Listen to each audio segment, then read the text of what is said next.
Welcome to Love, Serve, Lead, sharing stories of disciples in the Iowa United Methodist Church who, empowered by the Holy Spirit, are loving boldly, serving joyfully, and leading courageously across Iowa and beyond. So my name is Christine Anders, Okay. and I am the chairman of the Missions and Social Concerns Committee at First United Methodist Church in Des Moines. Okay. And in another life, I was a United Methodist missionary, so I've been involved in missions for a long time.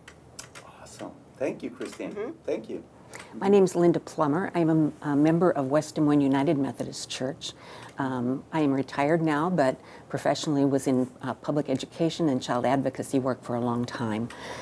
So it was just a wonderful opportunity to go with Christine and the other women to the southern border. Yeah, and I really appreciate your presence here with us and with our audience. What gets you, Christine and Linda, to participate in this mission trip to the southern border, especially during these challenging times where immigrants and refugees are experiencing a really, really hard time in our country? What gets you to get the mission trip there to the southern border? So I'd gone down last year to escape Iowa winter for a month. Okay. And so I was able to see what was happening at the border. Mm-hmm. And then I thought, other people need to see this. You know, it's too important of a topic to not share and let others experience what's happening at the border. And I was able to make contacts with several people in different denominations. We did a lot of work with the Catholic Church because it's so prominent at the border, and also with McAllen, First United Methodist Church. Linda, how you came to participate in this mission trip? Why I really wanted to go was we hear so many things, so many stories, and always wonder, is that the way it really is? So I wanted to see firsthand what things were going on down there. So this was just a great opportunity to do that. What moment of the trip changed your understanding of the people and communities at the border in a way nothing you read or heard before could? I do think hearing people's stories was the most moving for me. You know, so much of the time it's about numbers. Yeah. It's this many people crossing the border. There are just thousands of immigrants trying to come across the border. When you heard some of these people's stories, they were heartbreaking. And it really helps you think it's not about numbers or policies, it's about people and people's lives. Human beings. Yes. And these people are simply looking to improve their lives, the lives of their families. So to just tack numbers and not look at the human side of the face of immigration really does a disservice, I think, to us and to them. For me, it wasn't just one moment, it was a series of moments. And it was mostly when we went to various agencies and heard from their leaders about the work they do and the people they serve. And we heard directly from some of those folks. And they told us their stories about why they felt the need to leave their native country and how they got to the United States. Many of them were fleeing violence and unsustainable living conditions. And they put themselves and their families at great risk to get here, but they felt like for the safety of their families, it's something that they really had to do. We all have heard this and experienced that many of the times when the people in power spread this rhetoric about immigrants as the bad people coming to our country. I think that's a very, in my perspective, evil representation, right, of human beings. If we have the opportunity to be close to the realities of what's going on in those people's lives and understand better what is the context, they don't have no option but just to move to a different place. Right. At one of the agencies we were at, when we got there, there was a young man, he was probably in his mid-30s, and he was working on a computer. And the people at this agency could live there. They were all documented. They could live there between 6 and 9 months, or 6 and 12 months, I'm sorry. So he was working on the computer. He was working to get his GED. And I sat with him at lunch and asked him, so what do you want to do when you get your GED completed? And he said, well, I want to go to college and I want to be a dental hygienist. So this young man had very clear goals. And we hear so much in the media about how immigrants are coming to take our stuff and they're aimless and they're criminals and they're going to do drugs. He had very clear goals. And it just really helped me realize that we do need to listen to personal stories and understand that what we hear in the media is not always accurate. Thank you. Thank you, Linda. Christine? One day we were working with a group called Arise, and the staff person decided that they could take us to the border wall. And it was up on a very high levee. And at that point, my knee was so bad, I thought, there's no way I can get up to the top of that levee. So I'm just going to hang around down here at the bottom while they all went up. And I looked around, and there was a young man, a soldier, armed, walking along. And I thought, oh, I'm just going to try to engage him in conversation. So he came over and started visiting with me. And he was a teacher from South Carolina. Who was in the National Guard. Okay. And he told me he had been there for 18 months, walking that wall 12 hours a day. And it was hot the day we were there. And so he was standing underneath a shade tree trying to catch his breath, I think. And so we started talking, and he said, you know, I'm really ready to go home. This is not what I signed up for. Wow. And that was really eye-opening to me to think, you know, this young man had spent 18 months of his life walking up and down a wall, you know, trying to keep people out and away. And I need to just take a step back and think, you know, he said, I can't say no to my assignment. This is my assignment. And I think sometimes, you know, I had to ask myself, would I be willing to stand up and say, this isn't what I want to do? You know, I mean, he's in the military, and I know they can say no, but on the other hand, would I have the courage to say no or to stand up and speak out? So it really made me reflect on my behavior and not be so critical of this young man who was doing a job that he didn't feel very good about. So after witnesses the realities at the border,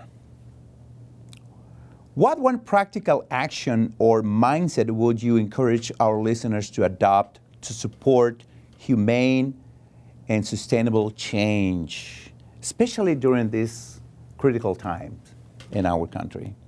If people are financially able, they should contribute to organizations such as IMMJ, which is Iowa Migrant Movement for Justice.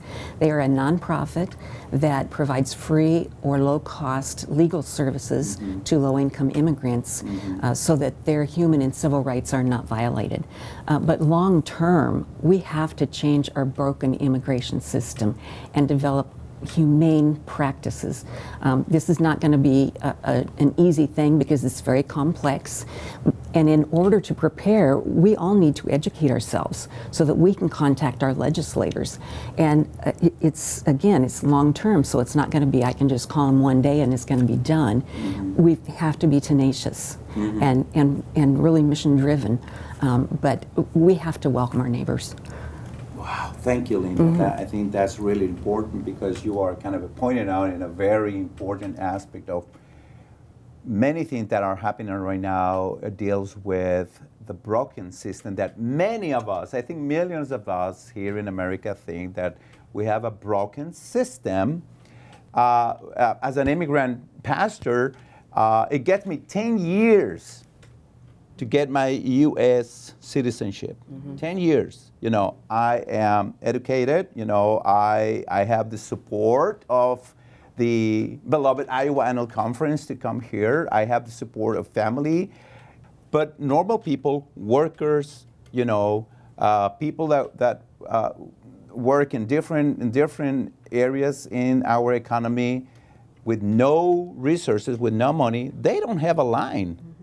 And I think a misconception is that people are coming here to take our stuff. Oh, yeah. They're not. Yeah. They just want for their families the same thing we want for our families. And immigrants are an important part of our social fabric here. Yes.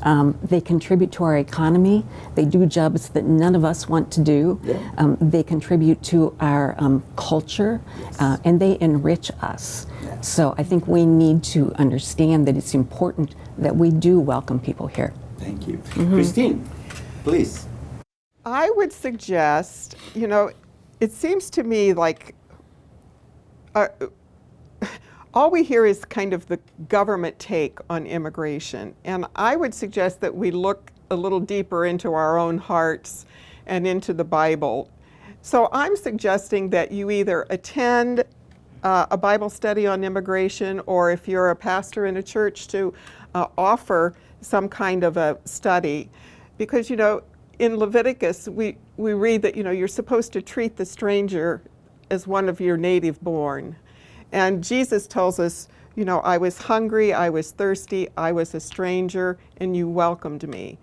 And it's easy to gloss over that and think, well, it's those darn immigrants coming again, But if you were to look maybe at a more biblical view of immigration, it might help us create kind of a better system and help people understand that, this is not just about numbers. This is about Christian life. Yeah. And this is how we treat people. Yeah. So another thing that you can share with us about your mission trip is about what important or influential people you met there to help you out with this mission experience. Well, last year when I went to the border, I was watching the local news one evening, and there was a story about a woman named Sister Norma, Okay. who is the head of Catholic Charities of the Rio Grande Valley. And I thought, the state attorney general in Texas is after her because she helps immigrants, and so he was trying to put the kiboshes on some of her work. Wow. So I thought, I really want to meet her. So I was able to make an appointment, and I was able to spend a half an hour with her and her bodyguard. Mm-hmm. So I really wanted everyone on the trip this year to be able to meet her. She has, Time Magazine named her as one of the most influential people, one of the most 100 influential people. She was kind of the favorite nun of Pope Francis. She's really very well known. So I was so hoping, and I had everything set up, and a week before we went, I received a phone call from her secretary telling me that Pope Leo had called her to Rome for a meeting. It's that influential level, right? Yeah, that's a pretty influential level when the Pope calls you to come to a meeting. Yeah. So unfortunately, we were not able to meet with Sister Norma. Okay. But the people like that, we also met Sister Nora. Right. We met a lot of sisters. Yes. So Sister Nora is another person that we met. But there are just so many people down there doing such good work. I too just was so impressed by Sister Nora, who we met, and Sister Therese was there too, and they just were a force in the work they did. But we also met for half a day with Susan Helms from McAllen First United Methodist Church. They have a whole border ministry that she is in charge of, and it's a phenomenal array of services they provide, a back-to-school ministry and health things, and they have retired construction workers in their congregation who build ramps, ADA ramps, for people who are in wheelchairs, and just so many services they provide, and it was just so hopeful, and she just sees herself, she is a saint to serve in the way that she does. So that was just wonderful for us to hear about what they do there. They also have a lot of property at this church. It's quite large. And they also have like an urban garden. Okay. And the area is one of the poorest in the United States, that county, Hidalgo County. But they have this, they're starting up these gardens and fruit trees and things that Community garden. Community gardens. So when the produce is ready, people are able to come in and pick and take what they want. Wow. So it's a really nice service too to the community. What is something that you experienced that bring you guys hope, and you can share that with our audience? I think it was meeting those people that were doing such good work and have such a place in their heart for the people that they serve. That just, we can look at the immigration system as all despair, and to know that there are so many people who are working so hard to make life better for others and who see them as children of God, that is what gives me hope. I think one of the things that gives me hope is, I am always amazed that immigrants, that people who are living under occupation, whatever their situation is, I am always taken aback by their hope. Their resilience, their hope, Yes, they have hope in the future. And to me, the situation looks so dim that I could, personally, I don't think I could see hope. But when you look into their eyes, when you hear their stories, when you watch how they operate in the world, they have not lost hope. And that, to me, gives me hope. It makes me think, boy, I need to bump up my hope level here. But I think watching them and the hope that they have in a better future gives me hope. Thank you. It's important to think about going on mission trips for 3 reasons. The first one is, I think God invites us to learn about ourselves, something that we did not know before we went on these trips. The second thing is, I think God puts people in our path when we do that we might never have encountered in our everyday lives, which kind of helps us broaden our thoughts about it. And I think it also gives us a chance to see what God is doing in the world and what we as individuals, what we can do to further God's kingdom here on earth.